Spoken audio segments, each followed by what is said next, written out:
What's up, guys? It's Team Hard Life Captain Alberto Zertuche here. I've got a different kind of video today, and basically it's just to give y'all a heads up that are fishing in Texas and or maybe in your local area. But I know here in Corpus it's becoming a big issue if you're keeping up with what kind of bait you're using and where you're getting it from.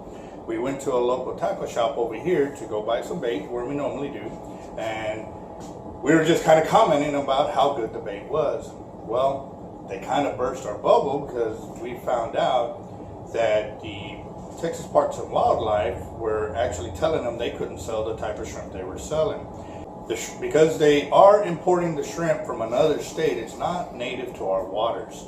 And we're not just talking about like Louisiana or Florida, we're talking a different type of ocean. We got the Gulf of Mexico here, and it's coming from either the Atlantic or the Pacific. And because of that, it's not native to our water, and so basically it's an invasive species. Now, on that same note, the way the wording is with the Texas Parks and Wildlife, when they have a species of something, they identify it as invasive. They leave the spectrum broad, so that way they cover all the bases, because at times it may not be the species itself, it may be a bacteria that comes with that species occasionally. So when they do that, they cover all the bases. And by doing that means when these shrimp are brought in, we can't use them as bait, but we can use them to go and eat. And that's because we're not reintroducing these invasive species or whatever they may be carrying into the water. And the reason being because bacteria is known to survive extreme colds. So on a good note, because they're able to be sold as food, that means that the bacteria that they may be carrying, that may be the reason why they're an invasive species, will die, and you have no worries about it for human consumption. But to reintroduce it, even after it's been frozen and dead for several months, reintroducing it into the local waters here can cause havoc.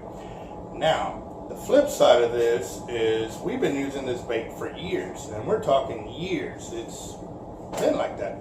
But it's been brought to somebody's attention that was able to catch it, and so now they're really going after this and following through and make sure no tackle shop will sell that type of shrimp in their, in their shop. And basically it's to protect us all. It's not just for, it's to ensure that our water quality here for our fisheries is protected. At the end of the day, they're doing their job, but you as fishermen will tend to buy bait from other places other than tackle shops and stuff like that. So you need to make sure that you read the label and say that they are naturally caught Gulf shrimp, because if they're not, you can get in trouble with the game warden for introducing an invasive species back into the water. Yes, it's on the hook. Yes, it's been dead. Yes, it's been frozen for who knows however long. That's not the way the rule states. The rule states any part of that fish, shrimp, plant, whatever it may be, if it's an invasive species, you cannot reintroduce it into our waters.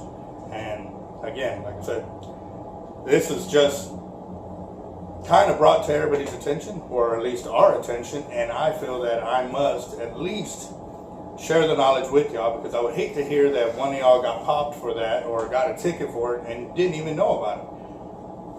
It's something that's kind of one of those, like the tiger shrimp. You heard of those? Well, the tiger shrimp, once they're brought out of water, you've got to pretty much kill that shrimp, pull the head off and ensure it never gets back into the water. But to eat it, they say you can. I've heard they also carry bacteria, but I've also seen them made into sushi. So, it's here nor there, but that's just another little example. So again, be careful when you're buying your shrimp where it's coming from. Make sure to read the label and be sure and read the label and that it says wild Gulf caught shrimp. Because if they weren't caught in the Gulf, we cannot use them here in the Gulf, even in the bay or in the rivers or whatever.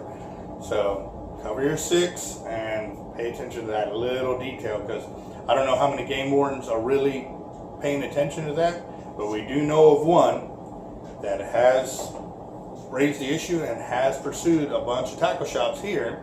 As for us, we haven't been selling shrimp for over a year now since the hurricane, but we do plan on getting back into it, and when we do, we are going to ensure that we get the correct shrimp so that way our customers have nothing to worry about. So, till next video, which will be about the different types of leaders for our long and short drop redfish rigs, our double drop drum rigs, and our trout and flounder rigs, which is coming up very soon. Alright guys, y'all have a good one. See y'all next time.